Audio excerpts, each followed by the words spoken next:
For many fans of Japanese role-playing games, the Final Fantasy series is some of the very best the genre has to offer.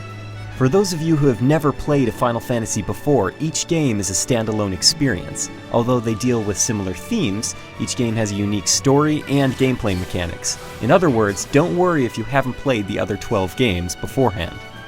Final Fantasy XIII is the first Final Fantasy for the PS3 and 360, offering some of the most lavish production values the series has ever seen. The story involves the dynamic between two very different worlds, the people who inhabit them, and their relationship to mysterious god figures who oversee them all. These complex themes are told through the trials and tribulations of Lightning and her companions, a memorable and likable cast. The story itself is very good, but it can occasionally be melodramatic, as is frequently the case with JRPGs.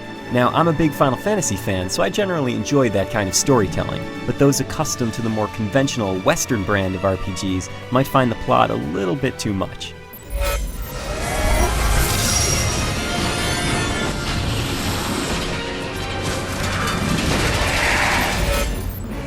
The presentation in this game is phenomenal. From the gorgeous cutscenes to the slick menus, even the vast amounts of background info contained in data logs. Square Enix put an incredible amount of energy into this game and its underlying mythology. This is especially clear when you realize that all of the lip syncing was redone to match the English voices, even in the pre-rendered CG cutscenes.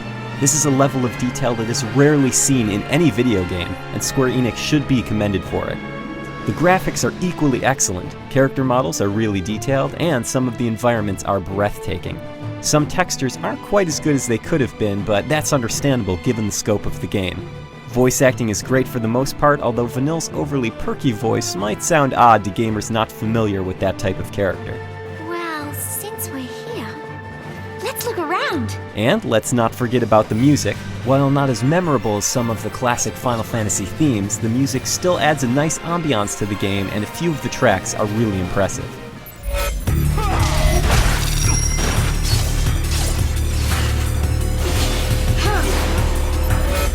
Final Fantasy XIII's gameplay starts out deceptively simple, but later becomes one of the most complex and challenging systems I've ever experienced in the series. There are a number of gameplay elements involved here. Thankfully, they're introduced gradually so you won't be overwhelmed. You only control one character during battle, but you can switch up roles anytime you want. All of your abilities and the behavior of your companions are determined by these roles. Initially, it may seem a little limiting compared to past battle systems, but eventually you start to experiment with different combinations of roles, staggering enemies, summoning old friends, and, in a very cool addition, earn ratings for each battle.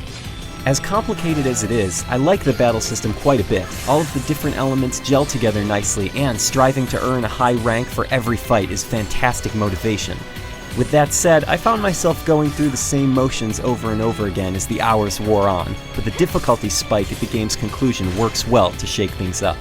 The extreme linearity of Final Fantasy XIII has been a serious point of contention for longtime followers of the series. Prospective buyers should know that the game does open up towards the finale, but only to a limited degree. I enjoyed the linear sections as well as the free-roaming locales, but it's safe to say that some fans will be disappointed by the game's structure.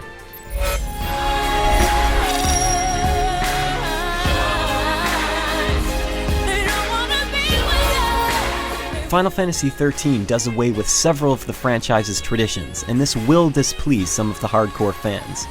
A huge chunk of the game is linear. You only control one character at a time, and each character's role has a limited number of moves. However, if you're willing to accept these changes, you'll have a lot of fun with this game. The characters are cool, the production value is off the charts, and the mythology that Square Enix created is fascinating. If you're looking for a great JRPG, look no further. Just don't expect it to be the best of the Final Fantasy name. For the more detailed written review, head over to IGN.com.